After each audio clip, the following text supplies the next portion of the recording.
Face à la propagation du coronavirus, soyons simples, basiques. Bonjour. Désolé pour la qualité sonore, ce texte est enregistré depuis un appartement sur un téléphone, confinement oblige. Vous trouvez qu'on cède à la psychose ? Ok. Le coronavirus a une considérable avance sur nous. Il progresse masqué derrière une fausse perception de la réalité. Pour connaître le nombre de malades, il y a deux façons de compter. D'un côté, les cas officiels, testés et donc déclarés, et de l'autre, les cas réels, des personnes contaminées et contagieuses, mais qui parfois n'ont même pas le moindre symptôme. En Chine, entre le 8 décembre et le 22 janvier, 444 cas sont officiellement recensés. Dans les semaines qui suivent, les malades affluent dans les hôpitaux chinois. Parmi eux, de nombreux cas sont diagnostiqués positifs. Les équipes chinoises leur demandent à quand remonte l'apparition des symptômes. Et ils découvrent ainsi, après coup, une estimation des cas réels sur cette même période. Environ 12 000.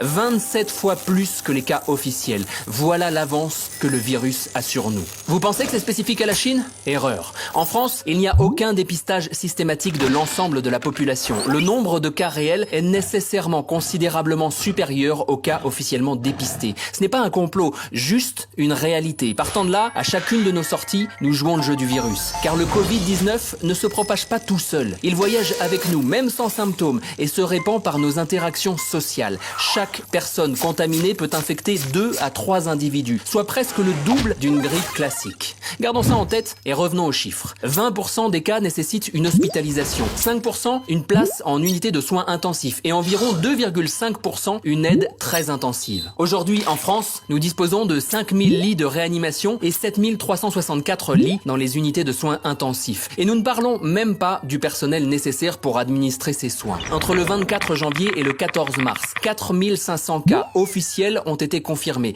ce qui veut dire que le nombre de cas réels est nécessairement largement supérieur. À 60 000 cas confirmés, nos hôpitaux seront saturés par ces petits 20% de cas graves. Concrètement, cela veut dire plus de lits disponibles et un dilemme terrible pour les personnels hospitaliers, devoir choisir qui soigner. Donc, qui maintenir en vie et qui laisser mourir.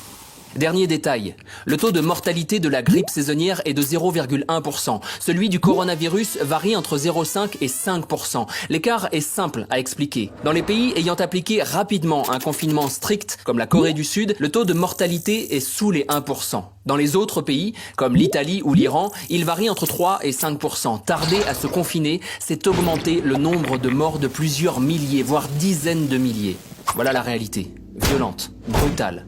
Il n'est même plus question aujourd'hui d'empêcher la surcharge des hôpitaux, c'est sans doute déjà trop tard. Par contre, nous pouvons toutes et tous limiter cet engorgement, en limitant radicalement toutes nos interactions sociales. Toutes. C'est l'unique moyen de contenir la propagation du virus. Restez chez vous, c'est impératif. Et ne sortez que pour l'essentiel. Vous aurez peut-être l'impression de vous isoler, mais aucun acte ne sera plus collectif et solidaire que celui-ci.